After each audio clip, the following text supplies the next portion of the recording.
soyez tous là. Je suis content de voir Papa Ogi, qui était parti en vacances, qui est de retour. Et c'est pour la gloire de Dieu.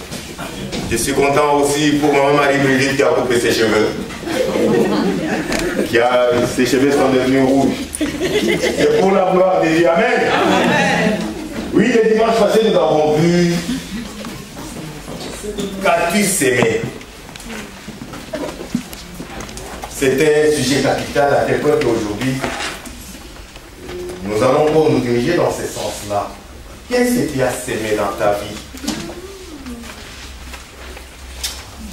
Nous avons vu des textes dans Matthieu et puis il y a aussi dans les mêmes textes, vous pouvez les retrouver aussi dans Luc 8 à partir de verset 5. Il y a un semeur qui est sorti pour s'aimer. Il y a une partie de sa sémence qui est tombée sur la route, l'autre qui est tombé sur un terrain pierreux, l'autre sur un terrain où il y avait des épines, et puis l'autre sur une bonne terre. Et la partie qui est tombée sur une bonne terre a produit au centime. Amen. Mais aujourd'hui, nous allons remarquer que dans nos vies, on fait les grincer les dents, pleurer. Mais la question que nous devons nous poser, qu'est-ce que nous avons fait pour récolter ce que nous récoltons? Nous avons parlé de la loi de la sémence, nous avons parlé de la loi de la terre. Amen. Parce que si tu prends une mauvaise sémence, il ne faut pas t'attendre à récolter, à faire une bonne récolte. Vrai ou faux? Nous avons dit, même dans nos villages, lorsque nos parents ou nos grands-parents faisaient leur champ, à la récolte, ils se mettaient, ils choisissaient une bonne sémence pour la saison qui arrive, pour la saison qui vient. Est-ce que dans nos vies, les choses que nous sémons sont des choses de bonne qualité ou on sème pour s'aimer? Il y a aussi la qualité de la terre. Quelle terre tu utilises pour s'aimer? Si tu prends ta sémence, même si elle est de bonne qualité, tu vas s'aimer sur la route, ça ne poussera pas. Parce que les gens vont passer. Il y a des oiseaux qui vont venir, qui vont manger ça. Il y a les véhicules qui vont passer dessus, qui vont écraser les graines et autres. Tu ne recevras rien à la fin. Mais pourtant, tu as sémé. Amen. La parole de Dieu nous dit dans Jean 10:10 que les voleurs viennent pour dérober, diviser, tuer. Jésus est venu pour donner la vie en abondance. Ce que d'autres personnes ne connaissent pas, c'est... Mais pourquoi les gens ne parlent pas? Jean 10:10 nous dit quoi? Les voleurs ne viennent que pour dérober, pour détruire, diviser, tuer. Mais Jésus est venu pour donner la vie en abondance. Amen. Amen. Les voleurs viennent pour tuer, voler, égorger. Enfin, Satan sait que son temps est minime. Il prend au sérieux son travail de destruction. Il prend au sérieux son travail de diviser les familles pour mieux régner. Il prend au sérieux son travail de voler le bonheur des gens, la joie des gens, de détruire les foyers, les familles, de détruire les vies carrément.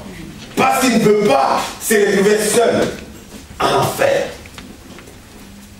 Il est à la recherche des âmes et il fait son travail au fond. Jour et nuit, Satan est au travail. Lorsque vous suivez les témoignages des gens qui ont travaillé pour lui, vous disent à minuit, là il n'y a pas de jeu. À minuit, ils doivent se retrouver parfois nus au cimetière. Ils doivent dormir avec des cadavres. Il y a des choses extraordinaires. Ils doivent boire du sang humain. Ils font le travail au fond. S'ils ne le font pas, ils te tuent. Mais ce que nous trouvons déplorable est que les enfants de Dieu, la parole de Dieu nous dit, Jésus-Christ est venu pour détruire les œuvres de l'ennemi, les œuvres de Satan. Mais nous trouvons que les enfants de Dieu, ceux qui s'appellent chrétiens, au lieu maintenant de maintenir Satan au sol, parce que Christ l'a vaincu, eux par contre, ils aident Satan dans son travail. Ils aident Satan dans la destruction. Ils aident Satan dans la mort, dans la séparation des familles et des foyers, dans l'hérésie, dans des blessures intérieures. Amen. Amen. Les gens qui s'appellent des chrétiens, nous sommes des chrétiens, mais nous contribuons aux œuvres de l'ennemi, nous contribuons aux œuvres de Satan. Au lieu de marcher dans le travail que Christ a fait, Christ a vaincu Satan. Nous, ce que nous devons faire, c'est maintenir Satan au sol. Par la foi, proclamer la parole de Dieu. Utiliser l'épée de l'esprit qui est la parole de Dieu. Faire des bonnes œuvres. S'aimer des bonnes œuvres. Mais les enfants de Dieu, ils sèment les œuvres de Satan. Mais ils veulent assez qu'ils récoltent les œuvres de Dieu. Ça ne marche pas comme ça.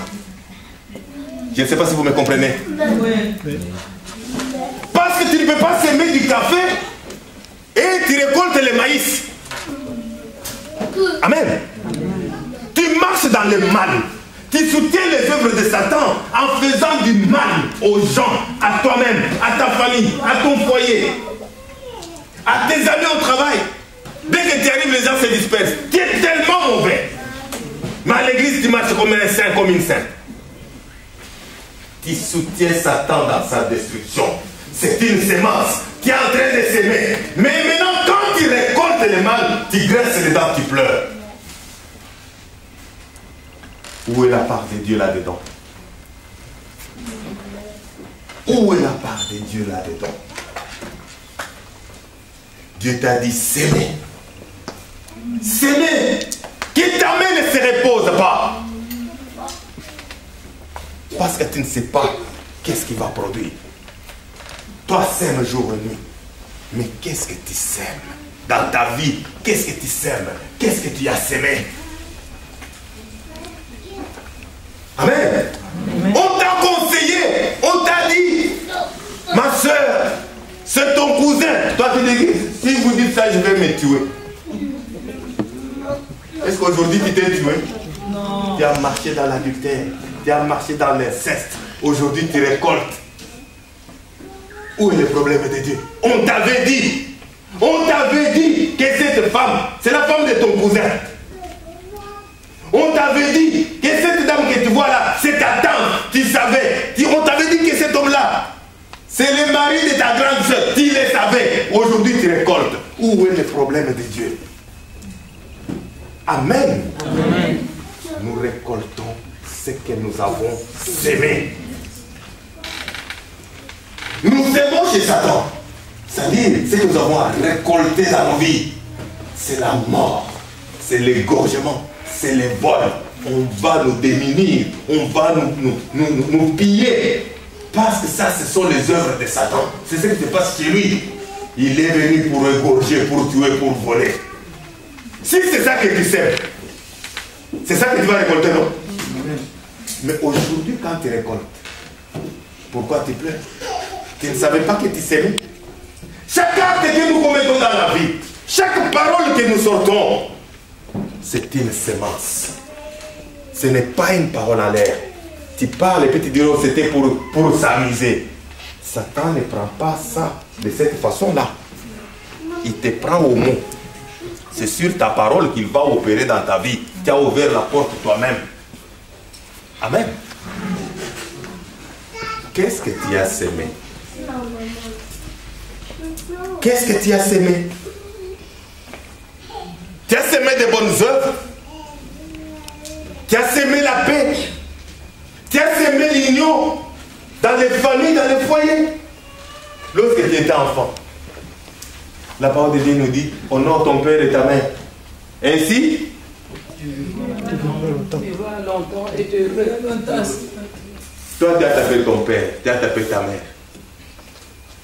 Parce que tu es en Europe, lorsque ta maman parle, tu dis, maman, tu exagères. Est-ce que moi, lorsque je peux dire à ma mère qu'elle exagère? Ou à mon père qu'il exagère? Parce que tu es en Europe. Tu penses que l'Europe change la loi de Dieu? C'est Dieu qui a de la loi de Dieu. Et tu es en train de s'aimer. Et lorsque tu vas faire ça, tu vas pleurer dans la bouche du village. Et tu vas voir cette robe-là qui te devient rouge. Amen. Au nom de ton père et ta mère, sème cette parole et tu verras ta vie qui ira de l'avant. Ta vie ira de l'avant.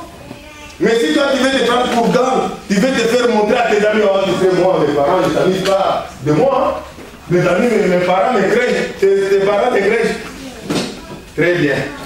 Maintenant, tes parents te craignent. Attendons seulement quelques années. On va voir. Je vous ai toujours dit, la malédiction, c'est une puissance silencieuse. Ça ne fait pas de bruit, mais ça opère en toi, ça te ronge. Tu ne te rends même pas compte. Tu as déjà oublié comment tu avais tapé ta tante, comment tu avais tapé ton père, comment tu l'avais humilié en public. Tu as oublié ça. Tu as oublié cette séquence-là. Amen. Qu'as-tu semé? C'est ainsi que nous avons demandé les dimanches passés, que chacun puisse fouiller un peu dans sa vie. Pourquoi ça? Nous prions comme si on ne priait pas. Les genoux sont devenus noirs. Les muscles des bras ont grossi à force de lever les bras au ciel.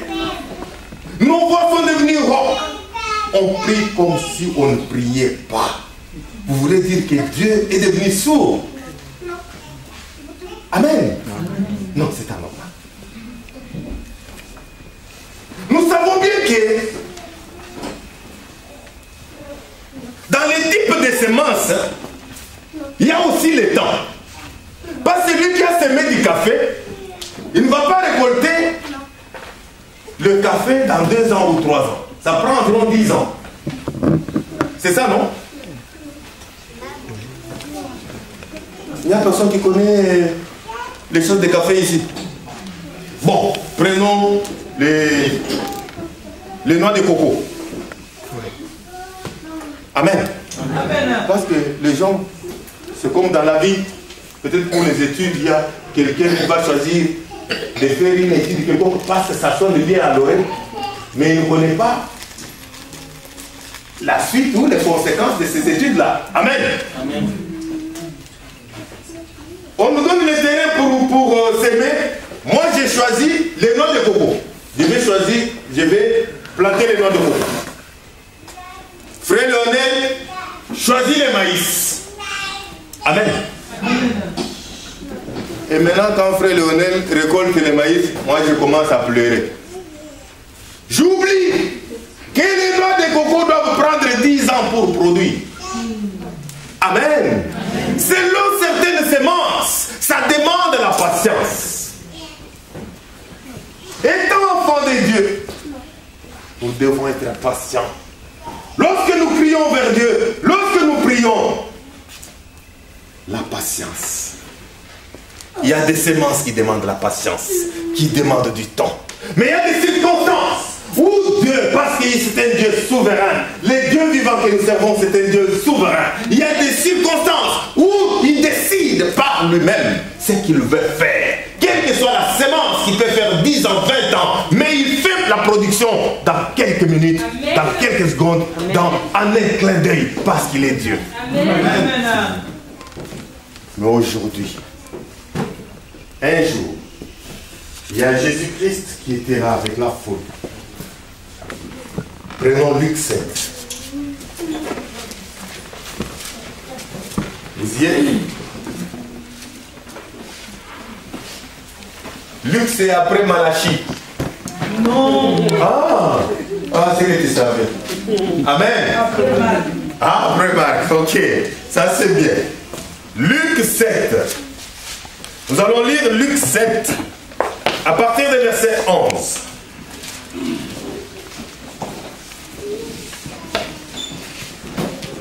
Nous allons nous lever pour honorer la parole de Dieu.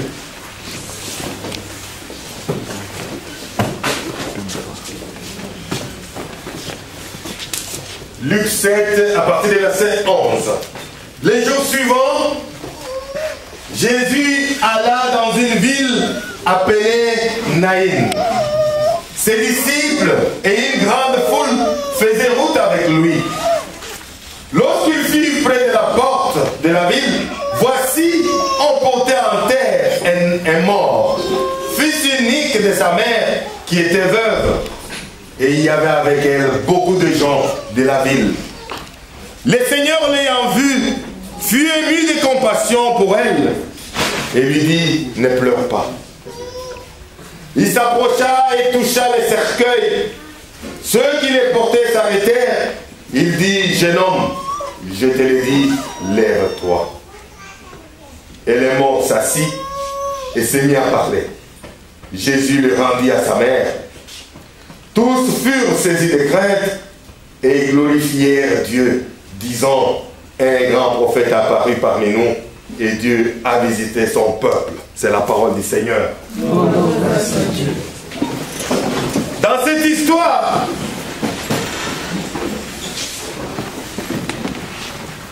nous voyons des groupes de gens. Il y a les gens qui accompagnaient les morts. Et notre groupe des apôtres qui accompagnaient Jésus-Christ de Nazareth.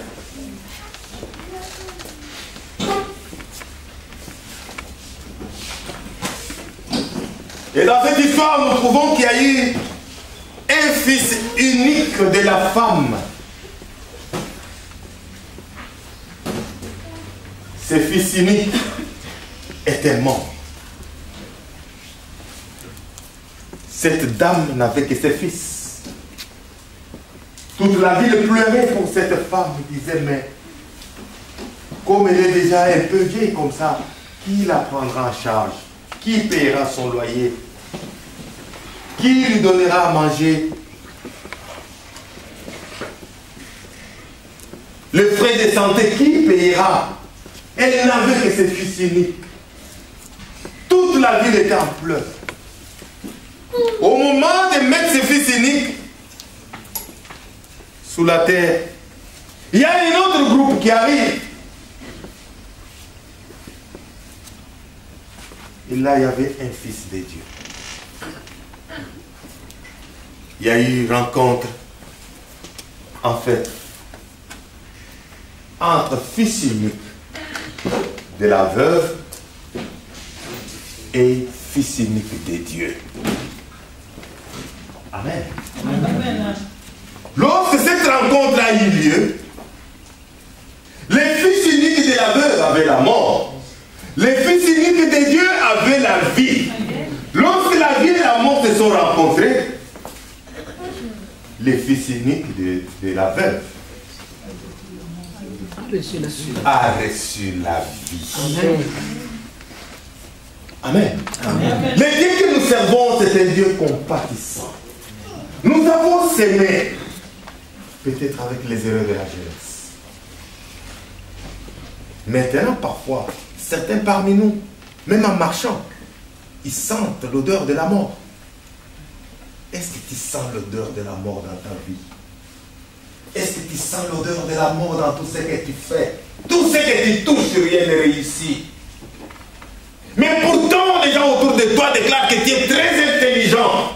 Ta main sont sèches. Ta main sont mortes. Tu as la mort dans ta vie. Amen. Amen. Est-ce que toi-même tu te sens, quand tu regardes ta vie, c'est une vie morte ou c'est une vie qui vit?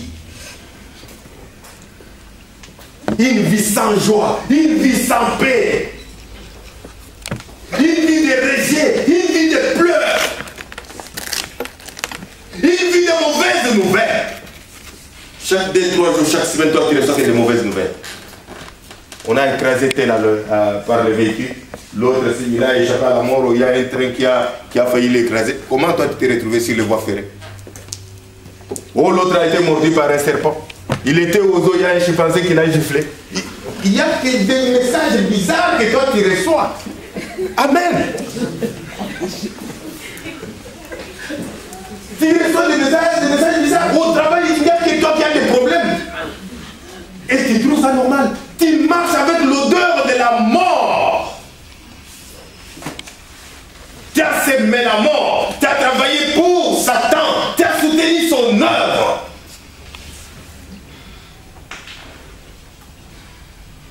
t'a demandé il y a longtemps, abandonne la sorcellerie. Pourquoi tu ne veux pas abandonner? Tu soutiens Christ ou tu soutiens Satan? Amen. Amen. On t'a demandé il y a longtemps d'abandonner le vaudou. Jusqu'aujourd'hui, tu soutiens Satan ou tu soutiens Christ? Tu es en train encore de crucifier Christ. Tu es en train de crucifier Christ. Il a tout porté pour toi. Il a ligoté l'homme fort. Amen. Amen. Il dit qu'il est venu libérer les captifs. Tu étais dans la captivité, il t'a libéré. Toi-même, tu prends encore la chaîne, tu te mets au bout. Tu dis, Seigneur, je n'aime pas être libre. Amen. Amen. Avec la charge que tu avais, il te prend sur son véhicule. De sorte que tu ne puisses même pas connaître la lourdeur de la route, la dureté de la route. Toi, tu prends encore ta charge, tu mets sur ta tête. Quelqu'un pour transport dans une camionnette, tu as une charge, au lieu de déposer ta charge, on est en train de transporter, tu prends ta charge, tu mets sur la tête. Toi, tu connais la globe terrestre que tu es en train de transporter sur ta tête. Des soucis sur soucis. Il faut qu'on te fasse seulement des petits trucs. Pour toi seulement, c'est la globe terrestre que tu portes sur la tête. Tu aggraves tout. Amen. Amen. Et la parole de Dieu nous dit d'avoir la bénignité. Rendre tout bénin. Parce que la parole de Dieu nous dit, ne craignez rien. Ne craignez rien. Ne craignez rien. C'est dans la Bible. Ne craignez rien. Ne craignez rien. Ne craignez rien. Je suis avec vous. Je suis avec vous. Mais tout ça, tu balayes les revers de la main. Tu balayes la parole de Dieu. Tu t'accroches au mal. Tu t'accroches à la mort. Tu t'accroches à Satan. Tu n'obéis pas à la parole de Dieu. Mais la parole nous dit que cette parole ne quitte pas ta bouche. Médite-la jour et nuit. C'est ainsi que tu auras le succès. Et c'est ainsi que tu réussiras. C'est sûr pas cette parole. Amen. Aujourd'hui, la parole de Dieu nous dit dans l'Apocalypse, je me tiens à ta porte et je frappe. Aujourd'hui, malgré l'odeur de la mort, le Fils unique de Dieu veut rencontrer chacun de nous. Parce qu'il faut que les choses changent. Parce que tout celui qui a rencontré Christ, les choses doivent changer. Peut-être tu as rencontré Christ par émotion.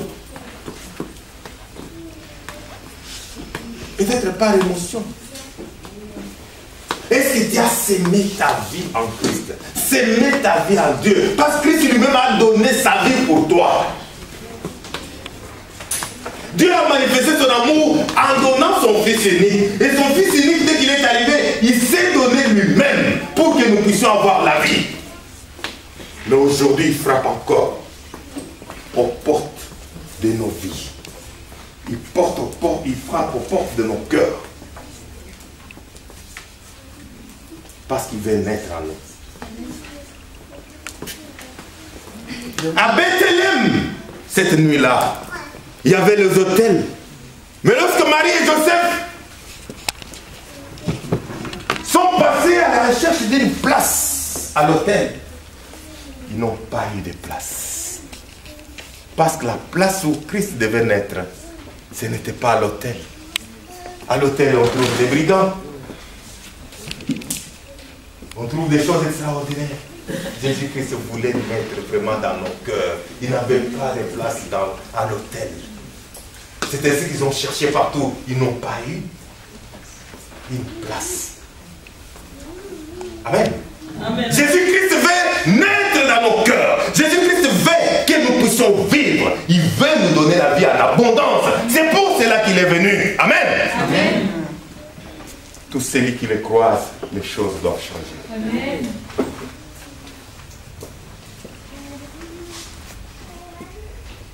C'est question de prendre une décision. Trop, c'est trop. Trop, c'est trop. Oublie tout ce qui s'est passé. Parce que Dieu veut faire des choses nouvelles. Dieu veut faire des choses nouvelles. Dieu veut transformer nos vies. Mais nous avons notre part. Amen. Amen. Tout en sachant que nous-mêmes, nous sommes la terre. Dieu a dit travailler la terre. Si tu prends ça d'une façon prophétique, tu verras que nous-mêmes, nous sommes la terre. Nous devons nous travailler nous-mêmes. nous accrocher à Dieu. Nous devons nous s'aimer en Dieu pour récolter au centuple. Nous sommes tirés de la terre, nous retournerons à la terre parce que nous sommes la terre. Amen. Amen. Et nous devons s'aimer. Nous devons nous s'aimer en Dieu. Donner notre vie totalement à Dieu. Et nous allons voir si Dieu n'est pas fidèle. Nous allons voir si Dieu n'est pas fidèle. Nous allons voir si les choses ne vont pas changer dans nos vies. Si nous changeons notre façon d'agir, notre façon, nos semences, nous abandonnons le mal. Nous sémons les bonnes œuvres. Si nous pouvons un peu réfléchir avant d'agir, réfléchir avant de parler. Qu'est-ce que Dieu dira pour tel acte que je vais faire? Qu'est-ce que Dieu dira pour cette parole que je vais sortir? Parce que nous ne sommes là seulement à nous inquiéter. Amen. Déjà ce matin, il y avait inquiétude sur inquiétude. Et la parole de Dieu nous dit, ne vous inquiétez de rien, quelles que soient les circonstances. La bénignité, tout doit être bénin.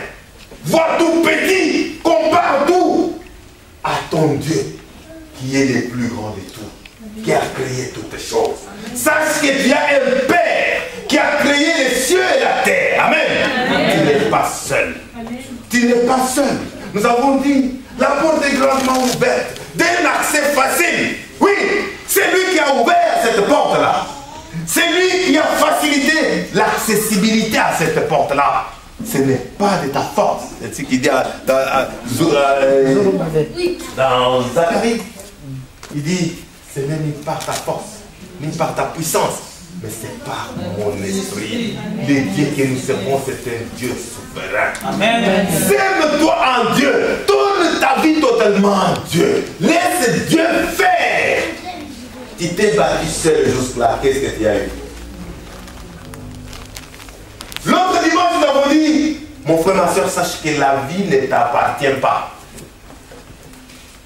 La vie dont tu dis, oh ma vie là, ça ne t'appartient pas. Détrompe-toi. La vie appartient à Dieu.